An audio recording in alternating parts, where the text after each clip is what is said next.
Mga bilang Kapitulo 7. Nag-aalay ang Israel ng mga handog.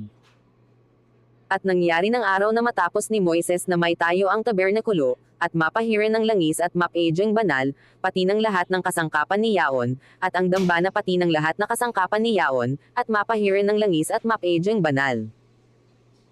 Na naghandog ang mga prinsipe sa Israel, ang mga pangulo sa mga sangbahayan ng kanilang mga magulang, ito ang mga prinsipe sa mga lipi, ito ang mga namamahala roon sa nanggabilang. At kanilang dinala ang kanilang alay sa harap ng Panginoon, 6 na kar itong may takip, at 12 baka, isang kariton sa bawat dalawa sa mga prinsipe, at sa bawat isa'y isang baka, at kanilang iniharap sa harapan ng tabernakulo.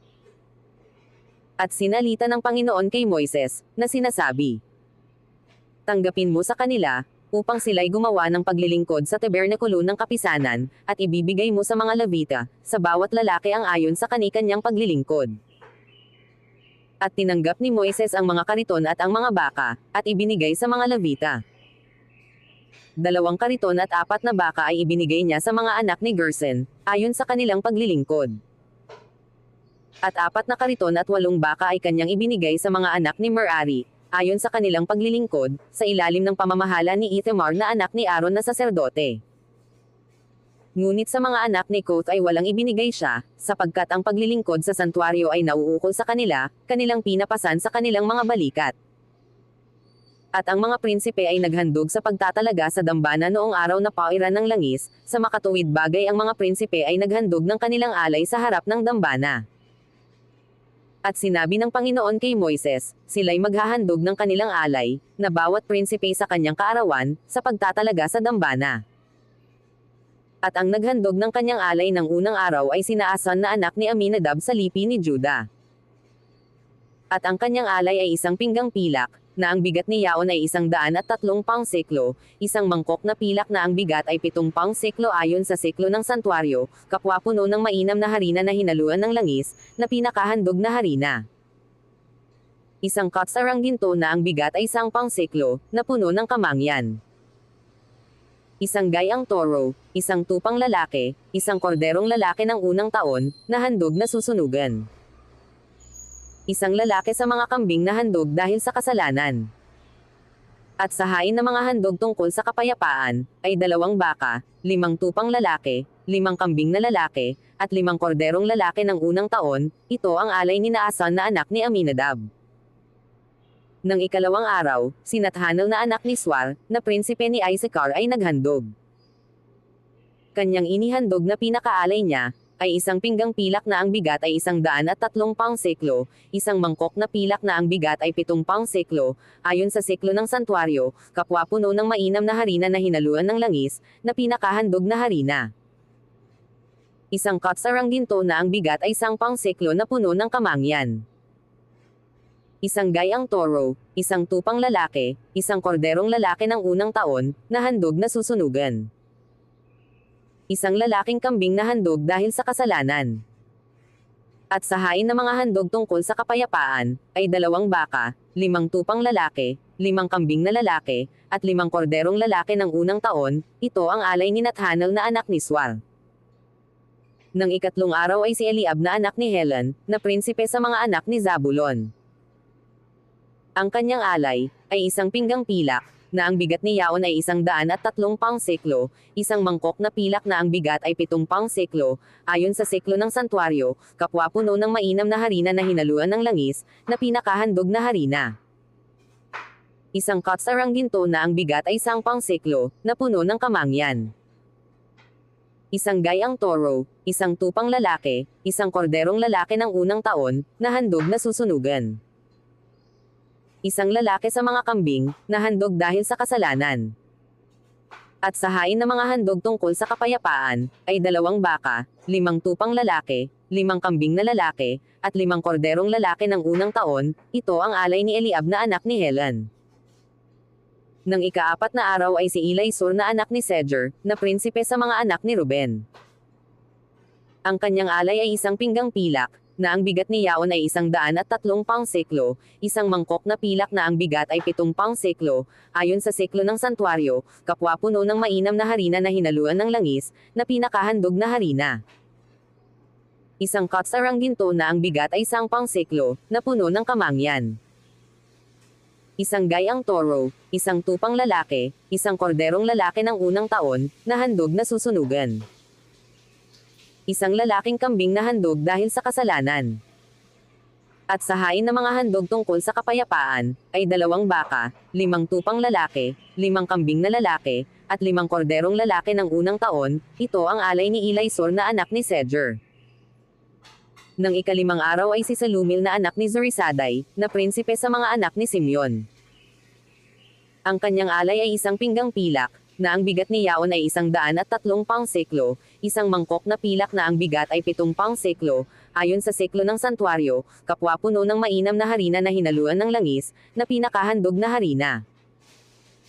Isang katsarang ginto na ang bigat ay 10 pound seklo na puno ng kamangyan.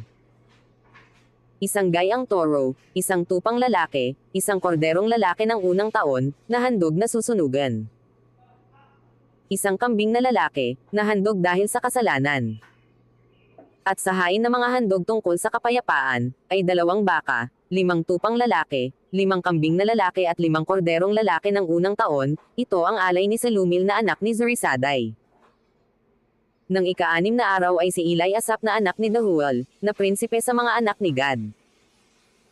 Ang kanyang alay ay isang pinggang pilak, na ang bigat ni Yaon ay 130 pound seklo, isang mangkok na pilak na ang bigat ay 7 pound seklo, ayon sa seklo ng santuaryo, kapwa puno ng mainam na harina na hinaluan ng langis, na pinakahandog na harina.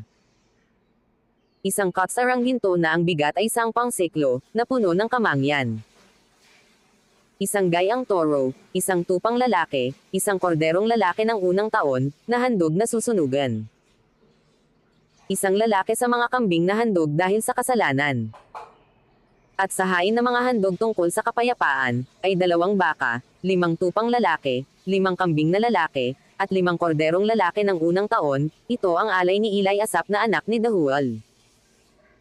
Nang ika-7 araw ay si Eli Sama na anak ni Amied, na prinsipe sa mga anak ni Ephraim. Ang kanyang alay ay isang pinggang pilak, na ang bigat ni Yaon ay 130 pound seklo, isang mangkok na pilak na ang bigat ay 7 pound seklo, ayon sa seklo ng santuaryo, kapwa puno ng mainam na harina na hinaluan ng langis, na pinakahandog na harina. Isang katsarang ginto na ang bigat ay 10 pound seklo, na puno ng kamangyan. Isang gayang toro, isang tupang lalaki, isang korderong lalaki ng unang taon na handog na susunugan. Isang lalaki sa mga kambing na handog dahil sa kasalanan. At sa hain ng mga handog tungkol sa kapayapaan, ay 2 baka, 5 tupang lalaki, 5 kambing na lalaki, at 5 korderong lalaki ng unang taon. Ito ang alay ni Eli Sama na anak ni Amied. Nang ika-8 araw ay si Gamaliel na anak ni Pedshur, na prinsipe sa mga anak ni Manases. Ang kanyang alay ay isang pinggang pilak, na ang bigat ni Yaon ay 130 pound seklo, isang mangkok na pilak na ang bigat ay 7 pound seklo, ayon sa seklo ng santuaryo, kapwa puno ng mainam na harina na hinaluan ng langis, na pinakahandog na harina. Isang katsarang ginto na ang bigat ay 10 pound seklo, na puno ng kamangyan. Isang gayang toro, isang tupang lalaki, isang korderong lalaki ng unang taon, na handog na susunugan. Isang lalaki sa mga kambing na handog dahil sa kasalanan. At sa hain ng mga handog tungkol sa kapayapaan, ay 2 baka, 5 tupang lalaki, 5 kambing na lalaki, at 5 korderong lalaki ng unang taon. Ito ang alay ni Gamaliel na anak ni Pedshur. Nang ika-9 na araw ay si Abidan, na anak ni Gideon, na prinsipe sa mga anak ni Benjamin. Ang kanyang alay ay isang pinggang pilak, na ang bigat ni Yaw ay 130 pound seklo, isang mangkok na pilak na ang bigat ay 7 pound seklo, ayon sa seklo ng santuaryo, kapwa puno ng mainam na harina na hinaluan ng langis, na pinakahandog na harina. Isang katsarang ginto na ang bigat ay 10 pound seklo, na puno ng kamangyan. Isang gayang toro, isang tupang lalaki, isang korderong lalaki ng unang taon, na handog na susunugan. Isang lalaki sa mga kambing na handog dahil sa kasalanan. At sa hain ng mga handog tungkol sa kapayapaan, ay 2 baka, 5 tupang lalaki, 5 kambing na lalaki, at 5 korderong lalaki ng unang taon. Ito ang alay ni Abidan na anak ni Gideon. Nang ika-10 araw ay si Ahiezer na anak ni Amisadai, na prinsipe sa mga anak ni Dan. Ang kanyang alay ay isang pinggang pilak, na ang bigat ni Yao ay 130 pound seklo, isang mangkok na pilak na ang bigat ay 7 pound seklo, ayon sa seklo ng santuaryo, kapwa puno ng mainam na harina na hinaluan ng langis, na pinakahandog na harina. Isang katsarang ginto na ang bigat ay 1 pound seklo, na puno ng kamangyan. Isang gayang toro, isang tupang lalaki, isang korderong lalaki ng unang taon, na handog na susunugan.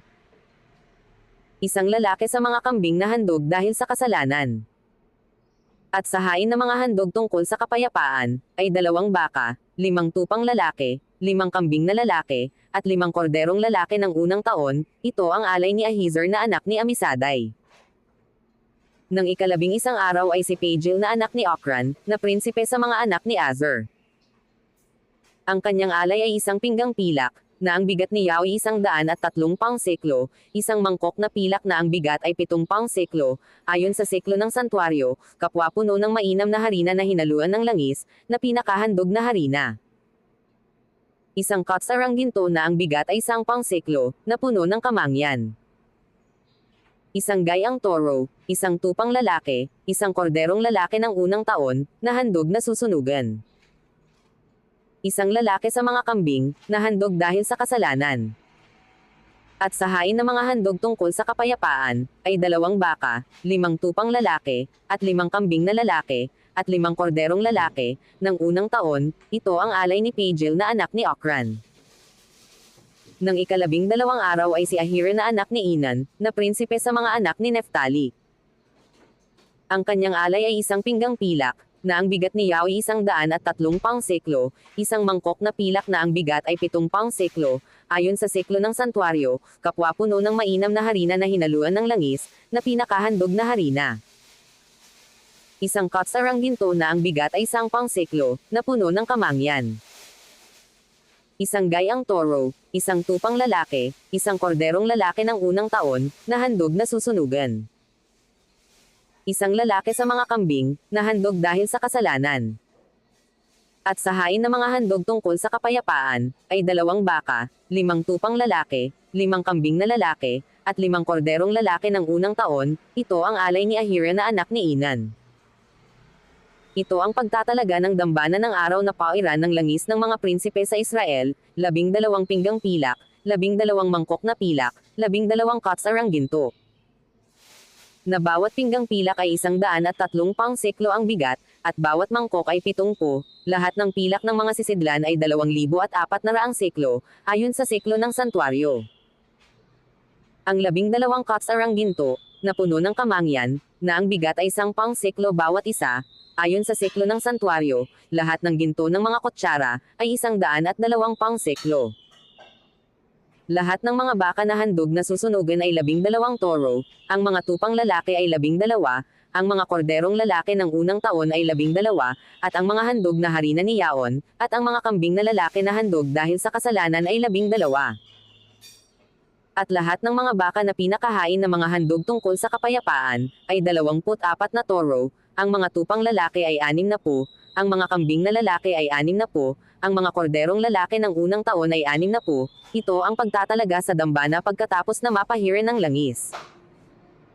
At nang si Moises ay pumasok sa tabernakulo ng kapisanan, upang makipagsalitaan sa kanya, ay narinig nga niya ang tinig na nagsasalita sa kanya, mula sa itaas ng luklukan ng awa na nasa ibabaw ng kaban ng patoto, na nasa gitna ng 2 kerubin, at siya'y nagsalita sa kanya.